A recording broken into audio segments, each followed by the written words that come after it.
It started on a night no one in Silver Ridge will ever forget. The night a storm split the sky open, and a stranger broke every promise he'd made to himself. Ethan Cole, a quiet single father with the eyes of a man who's seen too much, stopped his old truck on a deserted mountain road when he saw flashing police lights twisted in the rain. Inside the wreck was a young female officer, bleeding out and whispering that backup wasn't coming. That single decision, one he could have ignored, pulled him back into a war he thought he'd left behind. What followed would expose the same cartel that murdered his wife, and force Ethan to choose between the peace he built and the soldier he used to be. By the time the last bullet dropped, Silver Ridge would never be the same again. If you believe courage never retires, if you've ever prayed for someone to come home safe, type Amen in the comments. And before the story begins, tell us, where in the world are you listening from tonight? The rain came down in hard, slanting sheets over the mountains of Silver Ridge, Colorado, the kind of rain that swallowed headlights and erased the line between sky and ground. The winding road snaked along the cliffs, slick with mud and pine needles, while thunder rolled like cannon fire above the ridges. Ethan Cole gripped the steering wheel of his faded blue pickup truck, his knuckles white. He was 40, broad-shouldered, with the stillness of a man who had learned to breathe through chaos. His hair, once dark brown, was now flecked with gray around the temples, cut short out of old habit. A few days' worth of stubble shadowed a jawline etched by years of discipline and loss. His eyes, gray and unflinching, moved constantly, scanning the road, the tree line, the mirrors.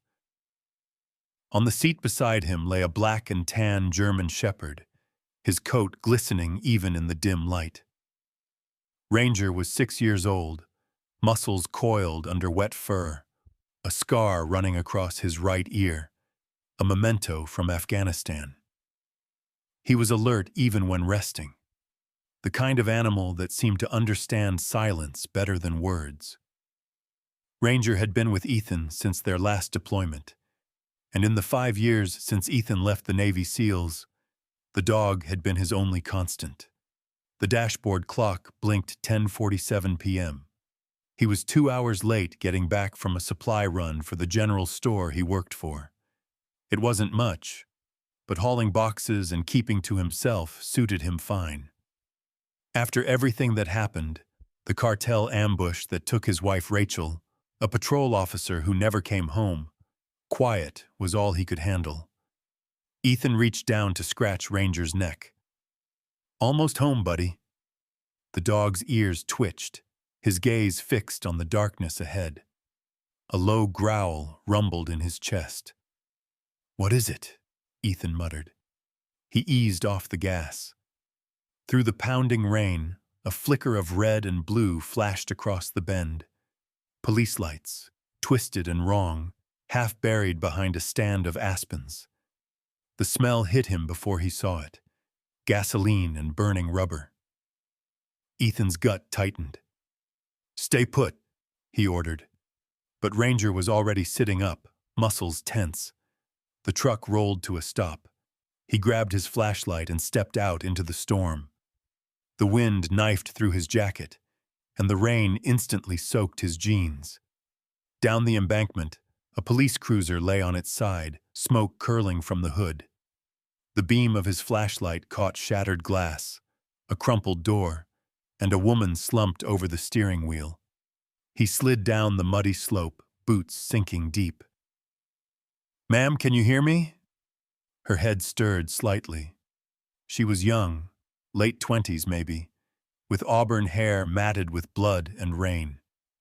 Her skin was pale, almost translucent under the flashing hazard lights. The name tag on her torn uniform read M. Price. "I'm Officer Megan Price," she rasped. Her voice trembled from pain, not fear. "Back up. They're not coming." Ethan crouched beside her. I'm Ethan. Don't try to move. Her vest was shredded, and below it, a deep laceration ran across her abdomen. Blood pulsed sluggishly through the torn fabric. He pressed 2 fingers to her neck. Weak pulse, uneven breathing. Jesus, he whispered. You've lost a lot of blood. He pulled his phone from his pocket. No signal. The mountains around Silver Ridge were notorious for that. Too remote. Too many blind spots. Ranger barked once from the road, sharp and urgent. The dog's instincts were screaming the same thing Ethan's were. They were running out of time. Gasoline pooled beneath the wreck, shimmering in the rain. The air already carried the metallic tang of fire. Listen to me, Officer Price, he said, his voice steady, calm, the tone of a medic on the battlefield.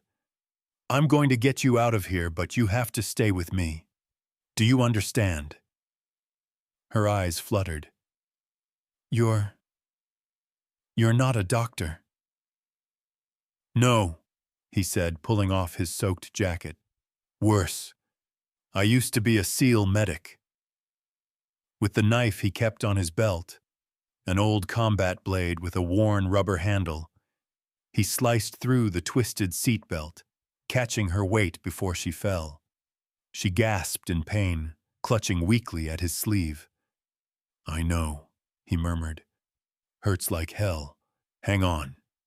He tore a strip from his jacket and pressed it against the wound, applying firm pressure. Then, with practiced precision, he reached into the truck bed and grabbed a metal case he hadn't opened in years.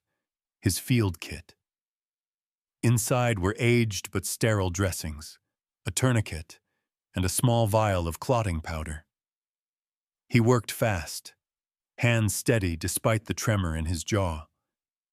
Rain mingled with blood on his fingers, running pink across the dirt. Megan tried to speak, words slurred.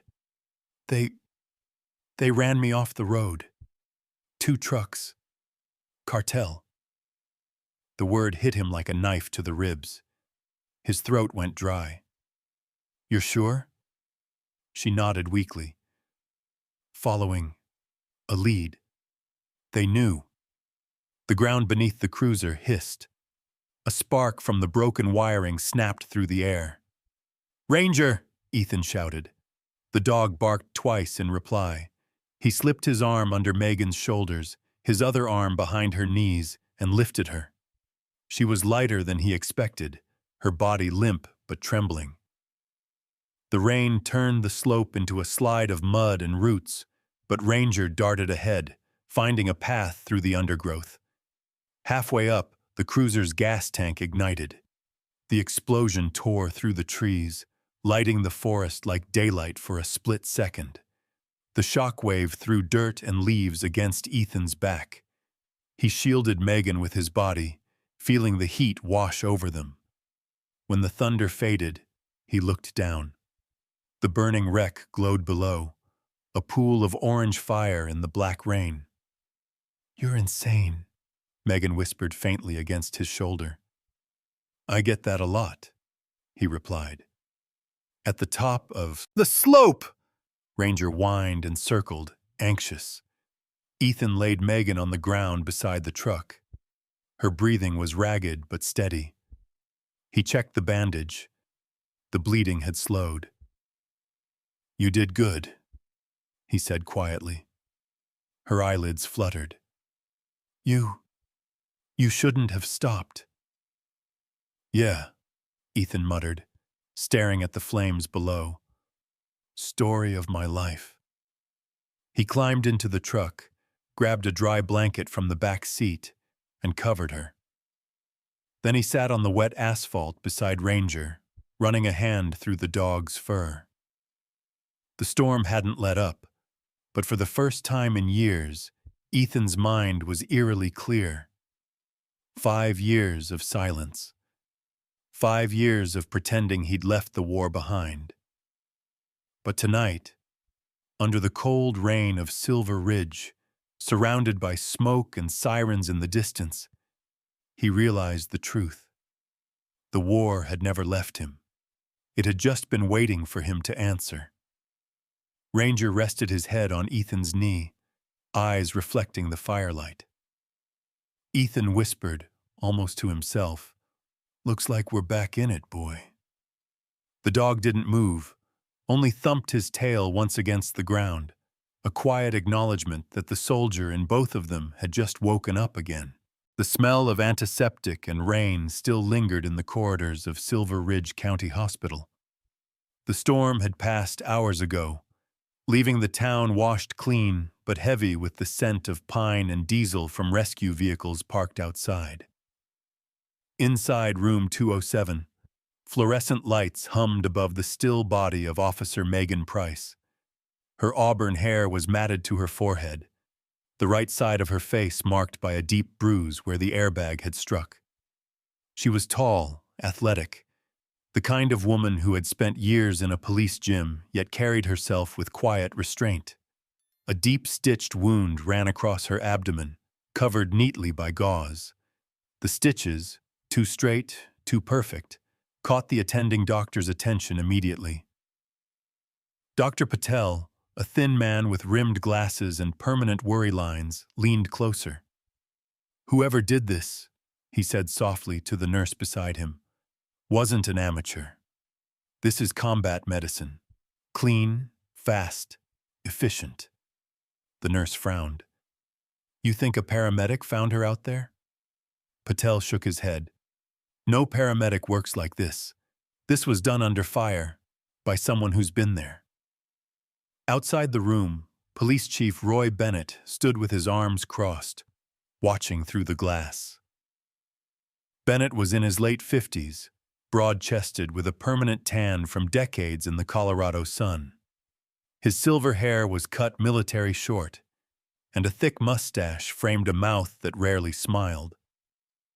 People in Silver Ridge said he was born with his jaw clenched, and that wasn't far from the truth. He'd been a cop for 30 years, long enough to know what cartel brutality looked like. But this precision, this intervention, was something else entirely.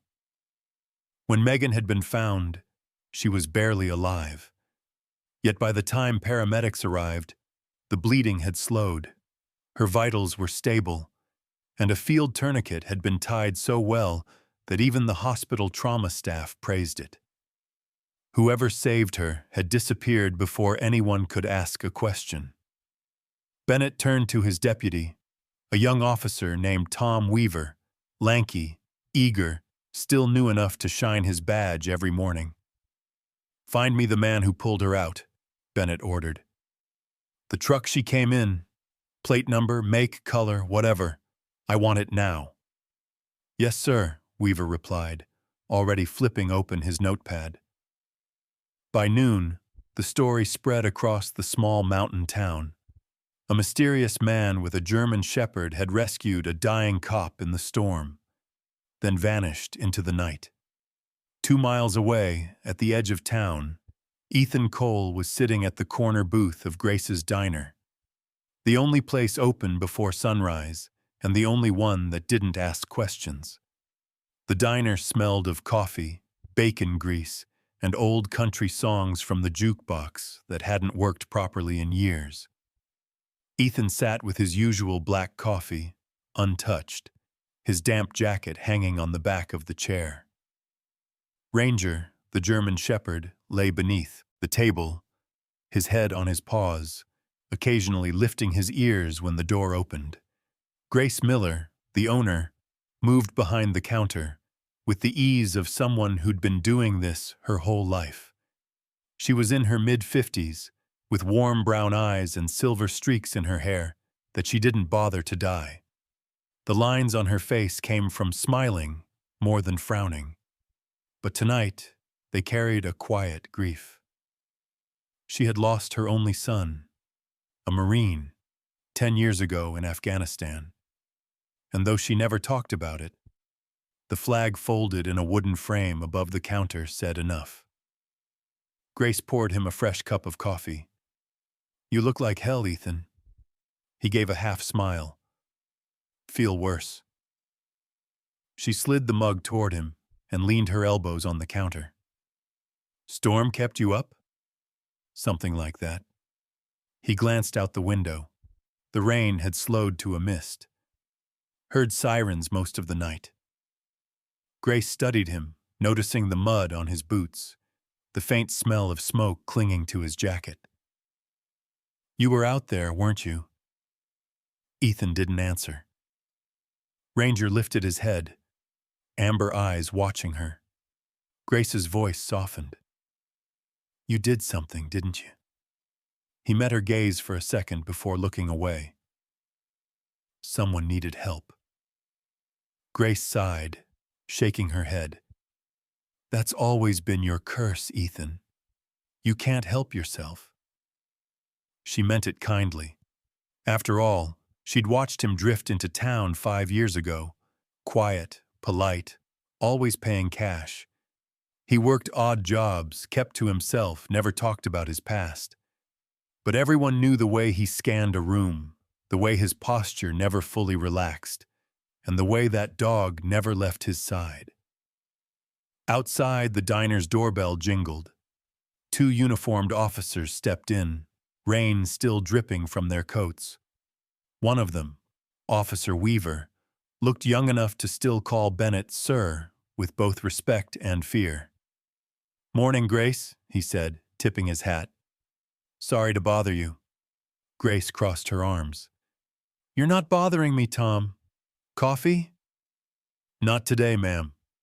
He looked toward Ethan's table, recognizing the man from a truck they'd traced through town security footage.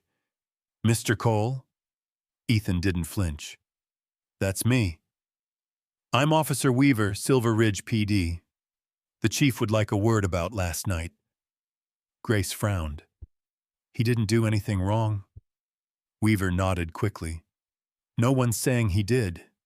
We just need to confirm some details. Officer Price, the one who crashed, she's alive thanks to whoever pulled her out. Ethan's hand paused halfway to his coffee cup. She's alive? Barely. But yeah, Weaver said. Doctors say whoever treated her saved her life. Grace shot Ethan a look, half pride, half worry. You hear that? Ethan's voice dropped. Yeah, I hear it.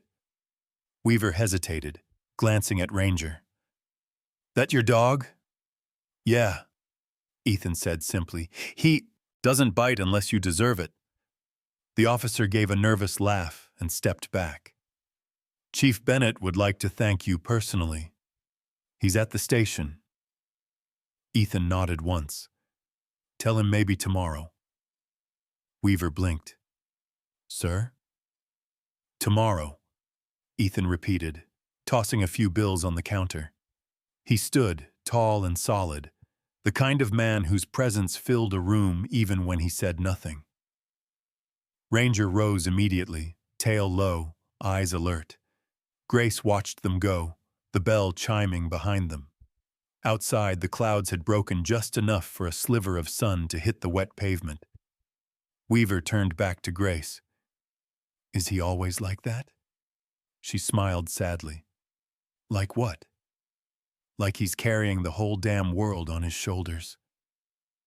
Grace's gaze lingered on the door. Because he is. She looked at the photo of her son above the counter, then whispered to herself, some wars never end. They just move home. And somewhere outside, as Ethan climbed into his truck with Ranger beside him, the whispers of that same war were already stirring. Old ghosts knocking again, waiting to be answered. Morning light crept over Silver Ridge, slicing through the thin fog that still clung to the mountains. The town was quiet except for the distant hum of trucks along Highway 12 and the occasional bark of a dog. Inside the police station, however, tension hung in the air like static.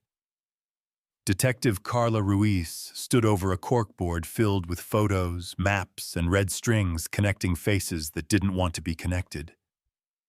She was in her late 30s, with olive skin, sharp cheekbones, and dark eyes that saw more than people were comfortable with. Her black hair was tied back in a tight bun, and she dressed in a dark blazer that contrasted against her badge clipped neatly to her belt. She had the aura of someone who'd seen enough lies to stop believing in coincidences. Carla had come to Silver Ridge 6 months earlier after transferring from Phoenix PD. Her file was spotless, her clearance rate enviable, but it was the scar along her right forearm that told the real story. 3 years ago, a sting operation went wrong. A cartel informant she was protecting was executed in front of her. Since then, she worked cases like a woman paying off a debt. Relentless, sleepless, driven by ghosts. Now, those ghosts had found their way here. She tapped the photo of Megan Price, still recovering in the hospital, her face bruised but alive. On the board beside her was another photo. Rachel Cole, Ethan's late wife. 2 women, 2 badges, 5 years apart, both targeted by the same cartel name that appeared again and again in DEA bulletins. Los Nueve Caminos. Chief Roy Bennett entered the office carrying 2 coffees. "You've been at this all night, Ruiz. Take a break before your brain short-circuits." Carla barely looked up. "Chief, you ever believe in patterns?" "Only when they're drawn in blood," he said, setting a cup beside her. She pointed to the board. Price was investigating narcotics trafficking across 3 counties. Look at the dates on her reports. All filed off record. No departmental clearance. She was onto something she didn't trust anyone else with. Bennett frowned. "You're saying she went rogue?" "I'm saying she got too close," Carla replied. "And whoever ran her off that road didn't just want her dead. They wanted her silent." Bennett's jaw tightened. "This is the same group that hit Rachel Cole's unit 5 years ago, isn't it?" "Exactly. Different faces, same tactics. Which means they're back, and they're in our backyard." The chief took a long breath. "And the man who saved her, Ethan Cole, happens to be the widower of their last victim. Hell of a coincidence." Carla met his eyes. "With all due respect, sir, I don't believe in coincidences either." That afternoon, Ethan Cole parked his pickup in front of his modest cabin at the edge of town. The place was simple. A small porch, wood stacked by the door, the faint smell of coffee and dog hair in the air. Ranger, the 6-year-old German shepherd, patrolled the yard like it was foreign territory, his nose twitching at every unfamiliar scent. Inside, laughter drifted from the kitchen. Lily, Ethan's 11-year-old daughter, was finishing her homework at the table, legs swinging as she hummed a tune from the radio. She had her mother's hazel eyes and his steady concentration. Her hair, chestnut brown, was pulled into a messy ponytail that refused to stay still. "Hey, kiddo," Ethan said, setting his keys on the counter. "Math treating you all right?" "Only when you don't check it," she replied, grinning. He smiled faintly and ruffled her hair. For a brief moment, the house felt normal, warm, ordinary, something resembling peace. Then Ranger barked sharply, a deep warning sound that echoed through the walls. Ethan's instincts kicked in. He stepped to the window, parting the curtain. A black SUV sat at the end of the gravel road, engine idling. Its tinted windows made it impossible to see inside. He exhaled slowly. "Lily, grab your backpack." "Why?" she asked, sensing the change in his tone. "Just do it." He watched the SUV for a few seconds longer before it rolled forward, turning back toward the highway. Ranger's fur bristled until the vehicle disappeared from view. Ethan crouched beside the dog, patting his flank.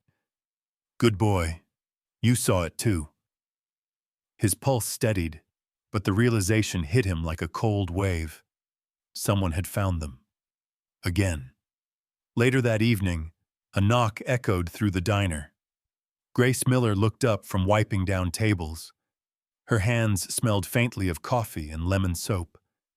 When she opened the door, she found Chief Bennett standing there, his uniform damp from the mountain rain.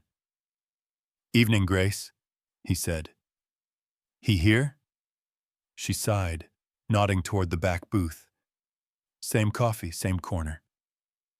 Ethan looked up when Bennett approached. The chief slid into the opposite seat, placing his hat on the table. "I'm not here to arrest you," Bennett began. "In fact, I'm here to ask for your help." Ethan leaned back, skeptical. "You've got plenty of uniforms for that." "Not like you," Bennett said. Detective Ruiz connected the dots. Megan Price was investigating Los Nueve Caminos, the same cartel that killed your wife. They're running product through the mountain routes. We're outgunned and outtrained. Ethan's jaw clenched. "So you want me to go after them?" "I want you to teach my people how to survive them," Bennett corrected. "Combat first aid, field tactics, the kind of training the military takes for granted. You wouldn't be in the field. You'd be a consultant." Ethan shook his head. "I've got a kid. I'm not going back to that life." "Ethan," Bennett said quietly, "you never left it. You're just pretending it's not knocking at your door." Ethan said nothing. The chief stood, adjusting his belt. "Think about it. Because if this cartel's watching our officers, they're watching anyone tied to them, including the man who ruined their plans last week." When the door shut, Grace came over, pouring him another cup without asking. "You gonna tell me what that was about?"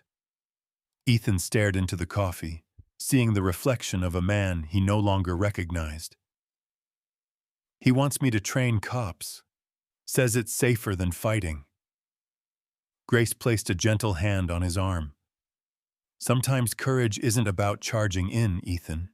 Sometimes it's about standing up when you swore you'd never do it again." He looked up, meeting her eyes. "You sound like someone who's lost too." Grace smiled sadly. "Honey, everyone here's lost something. The question is whether you let it keep you lost." Outside, Ranger waited by the truck, watching the road. The night air was heavy with rain and pine, and somewhere far off, an engine idled again in the dark. Ethan knew then what Grace meant. Some wars didn't end. They just came home. The sun had barely risen over Silver Ridge, and the mountain town looked deceptively peaceful, golden light stretching over pine-covered hills, the smell of wet earth still clinging to the air. But inside the Silver Ridge Police Department's training yard, the calm was broken by shouted commands and the rhythmic slap of boots on concrete. 2 weeks had passed since Ethan Cole agreed to train the department. In that time, he'd transformed a group of small-town officers into something resembling a rapid response unit. Gone were the lazy habits and the half-buttoned uniforms. Now they moved with precision, disciplined, alert, breathing in sync. Ethan had drilled them relentlessly in field medicine, tactical movement, and how to stay alive when plans went to hell. He stood in front of them now, tall and broad, the sleeves of his gray t-shirt rolled up, arms marked by faint scars from an older life. His voice, steady and calm, cut through the air. "Every move you make out there," he said, "decides whether you go home or someone else doesn't. You train muscle memory so your brain doesn't have to think when bullets start flying." At his feet, Ranger, the 6-year-old German shepherd, lay in a perfect sphinx position, head high, amber eyes sharp. He was more than a mascot. He was Ethan's second shadow. The dog followed every command with the same precision as any SEAL partner would. Megan Price, still recovering from her injuries, sat nearby on a folding chair. Her skin had regained some color, though a faint pallor lingered beneath her freckles. She wore plain tactical pants and a windbreaker over her bandaged midsection. The pain still came in flashes, but her spirit was unbroken. Watching Ethan teach, she saw the quiet authority of a man who had led others through chaos. Not shouting, not demanding, just guiding with absolute certainty. When Ethan caught her looking, he gave a small nod. "You feel up for joining the next drill?" Megan smirked faintly. "If you need someone to shoot straighter than these guys, sure." Laughter rippled through the squad. Even Chief Roy Bennett, who stood in the doorway observing with his arms crossed, cracked a rare smile. "You're doing good work, Cole," Bennett said once the drill ended. "Morale's higher than I've seen in years." Ethan handed Ranger a treat and shrugged. "They're learning. That's what matters." Bennett nodded, then lowered his voice. "Ruiz got a lead. There's chatter about a warehouse on the east side of town, Old Mill District. DEA flagged a shipment moving through there. It might be our break." Ethan frowned. "The cartel?" "That's the rumor," Bennett confirmed. "We move at dawn. You'll be in the command vehicle. I want your eyes on the feeds." Ethan hesitated. "I'm not leading a raid, Chief. I consult. That was the deal." "And you'll stick to it," Bennett said. "But I need your instincts. You've seen how these people operate." Ethan glanced down at Ranger. The dog's ears had perked up, sensing his unease. "All right, I'll watch. But if something smells wrong, we pull back. No heroics." "Agreed." The next morning, fog rolled low over the industrial outskirts of Silver Ridge. The old lumber warehouse loomed at the edge of a field, its rusted corrugated walls streaked with rain and soot. The SWAT-style team, 8 officers strong, moved quietly through the mist, weapons raised, radios crackling in their earpieces. Inside a mobile command van parked half a mile away, Ethan sat hunched over a bank of monitors showing drone and body cam feeds. The glow from the screens lit the sharp lines of his face, the square jaw, the tired eyes that had seen too much. Detective Carla Ruiz stood beside him, arms folded, her gaze fixed on the same monitors. "Looks clean," she said. "Too clean." Ethan grunted. "That's what worries me." Ruiz's phone buzzed. She answered briefly, then frowned. "Intel says 2 trucks arrived here last night, but they're gone now. No heat signatures inside except one." "One?" Ethan repeated. "That's wrong. Cartel doesn't leave cargo unguarded." Ranger, sitting by the van door, suddenly stiffened. His nose twitched, ears standing straight. A low growl built in his throat. Deep, primal, the kind that always meant danger. Ethan looked down. "Easy, boy. What do you smell?" The dog's growl deepened, directed not at the monitors, but at the warehouse itself. Something out there. Ethan's instincts flared alive. His hands tightened on the radio. "Team 1, hold position," he ordered. "Do not breach. Repeat, hold." Bennett's voice came through the comms, steady but tense. "Cole, what's going on?" "Something's off," Ethan replied. "Too quiet. No movement, no guards. That's not security. That's bait." Through the drone feed, a faint shimmer caught his attention, a metallic glint under the dirt near the back door. He zoomed in. The shape was unmistakable. A pressure switch. "Bomb," he breathed. "They wired the exit." Before anyone could react, movement flickered on another camera. a figure stepping out from behind a stack of crates inside the warehouse. The man was tall, lean, wearing black tactical gear, a smirk visible even through the grainy image. "That's Luis Vargas," Ruiz said, her tone hard. "Cartel lieutenant. He's holding a detonator." Ethan's voice sharpened. "Everyone freeze! Nobody moves!" But inside the warehouse, Megan, back on duty against doctor's orders, had already taken cover behind a forklift. Her breathing was ragged, but her aim steady. Over the radio, Ethan spoke quickly, low and controlled. "Megan, listen to me. You've got a wire running from the door to a detonator in Vargas's hand. If he lets go, it blows the whole place." "I see it," she whispered. "Options?" Ethan's pulse pounded. "You've got one. Take the shot. Clean and high. Don't hit the switch." Outside, Ranger barked once, sharp and commanding, like an order. It was the same bark he used in combat, the one that always came before chaos. Inside, Vargas raised the detonator. "Adios, cops," he hissed. Before he could press it, a blur of motion burst through the set entrance. Ranger, charging full speed, teeth bared. The dog slammed into Vargas, clamping down on his forearm. The detonator dropped, skittering across the floor. Ethan's voice roared through the radio. "Now!" Megan exhaled, aimed, and fired once. Vargas dropped. Silence followed. Then the sound of officers shouting, "Clear!" filled the comms. Ethan sprinted from the van, Ruiz behind him.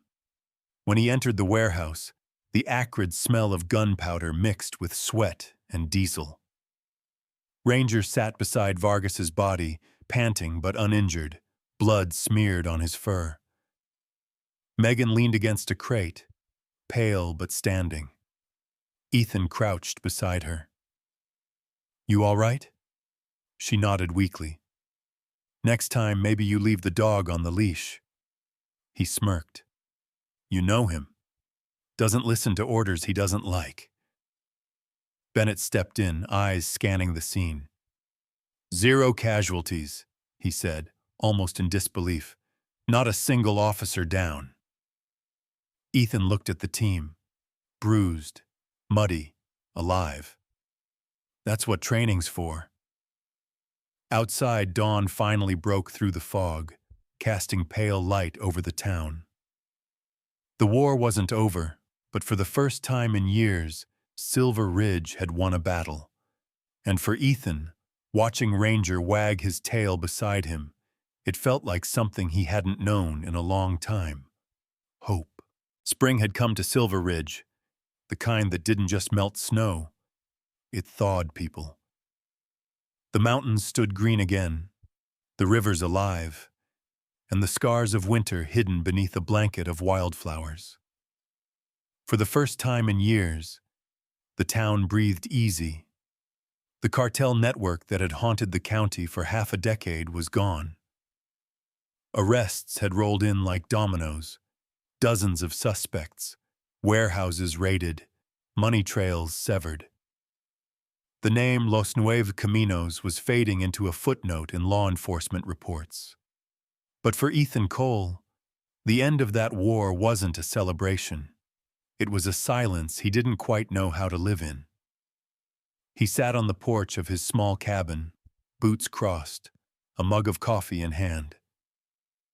Ranger, his German shepherd, lay stretched across the wooden planks beside him, muzzle flecked with gray now, eyes half closed but alert as ever. The old dog had earned his peace, though Ethan doubted either of them would ever stop scanning the tree line. Some instincts never retire. Down the road, an old Ford pickup pulled up and parked beside the fence. Megan Price stepped out, her stride confident, but slowed by the faint stiffness in her side. A reminder of the scar Ethan had helped her survive. Her hair, auburn and wavy, was tied back loosely, and she wore civilian clothes now, dark jeans, a brown leather jacket, and her badge clipped to her belt. The title beneath it was new: Detective. "You weren't easy to find," she said with a faint smile as she climbed the steps. "I wasn't hiding," Ethan replied. "Just keeping the noise low." "Same thing?" She handed him a thin folder, its edges worn. "You might want to see this. It's the final report." He opened it slowly. Inside were photos, statements, and one page stamped in red. Case closed. Rachel's killers, 3 men tied to the cartel's logistics ring, had been arrested after DNA from a seized van matched evidence from the ambush 5 years earlier. For a long moment, Ethan said nothing. His fingers brushed over his wife's name, printed in black and white, and he felt something loosen in his chest. Not anger, not even grief, just release. "You okay?" Megan asked quietly. "Yeah," he said, closing the folder. "It doesn't bring her back, but it means she didn't die for nothing." Megan nodded. "I thought you'd say that." They sat for a while, the wind whistling through the pines. When she finally stood to leave, Ranger rose, tail wagging slightly. "He remembers you," Ethan said. "I'd be offended if he didn't."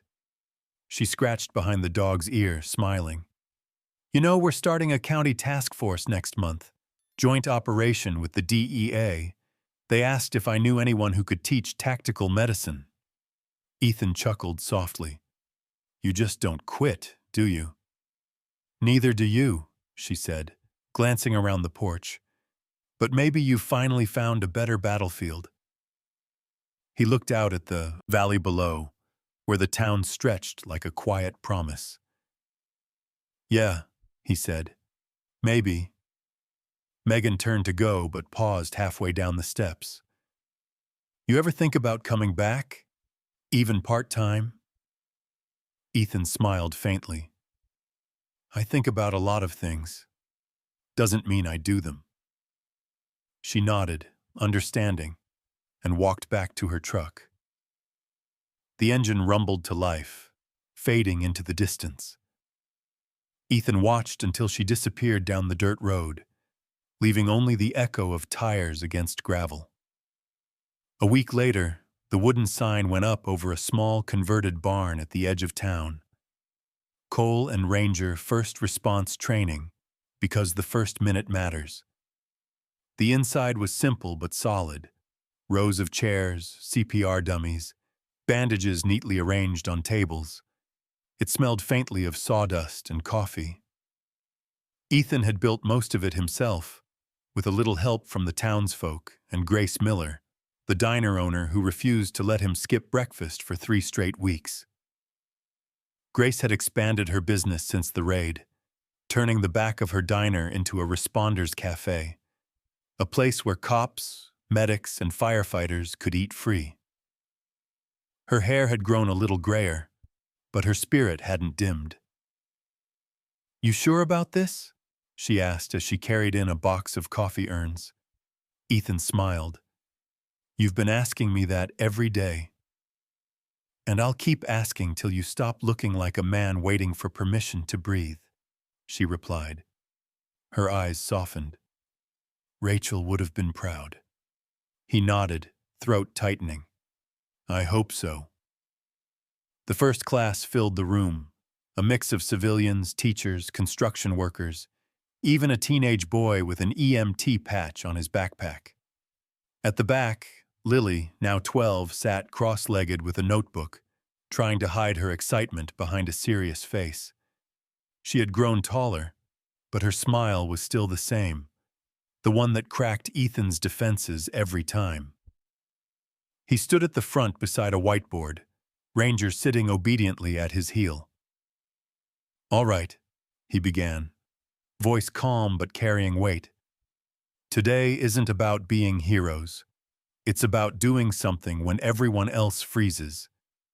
Sometimes the person who saves a life isn't a soldier or a cop. It's the one who remembers what to do in the first 60 seconds. He demonstrated chest compressions, wound packing, tourniquet placement. The crowd watched, captivated. Lily's eyes shone with quiet pride as he spoke, her pencil scratching notes furiously. Grace slipped in halfway through with trays of coffee and pastries, whispering to the volunteers in the back. After class ended, people stayed to talk, to thank him, to shake his hand. One young woman, Emily Torres, a 20-year-old nursing student with short black hair and freckles dusted across her nose, told him, "My brother's a firefighter. He always says the hardest thing is watching someone die because you don't know what to do. I'm glad you're teaching us." Ethan smiled, genuinely. "Then make sure you pass it on." As the last of the students filed out, Lily ran up and hugged him. "You were awesome, Dad." "Thanks, kiddo," he said, brushing her hair back. "You learned something?" "Yeah," she said with a grin. "That you're kind of a big deal." He laughed softly. "Don't tell anyone. I've got a reputation for being boring." That night, Ethan stood outside the barn, the sign creaking softly in the mountain breeze. Ranger sat beside him, gaze fixed on the darkening sky. The sunset painted the clouds orange and gold before fading into deep blue. From somewhere down the valley came the faint hum of an engine, a lone vehicle moving along the old logging road. Ranger's ears perked. Ethan frowned, watching the distant headlights weave through the trees. Maybe it was just a local. Maybe not. He rested a hand on Ranger's back. "We're not done yet, are we, boy?" The dog didn't move, muscles tense beneath his fur. The headlights paused for a moment at the curve of the road, then blinked out, swallowed by the dark. Ethan stood there for a long time, listening to the wind. The peace he'd built around himself suddenly felt fragile, like glass waiting for the next crack. He looked down at Ranger. "Guess we keep the lights on tonight." Ranger's tail flicked once, a silent agreement. Inside the barn, the whiteboard still glowed faintly under the porch light. Across the top, Ethan had written one sentence in black marker, "Never leave a fallen." And as the night closed in around the hills of Silver Ridge, it was unclear whether that sentence was a memory, a warning, or a promise waiting to be tested again.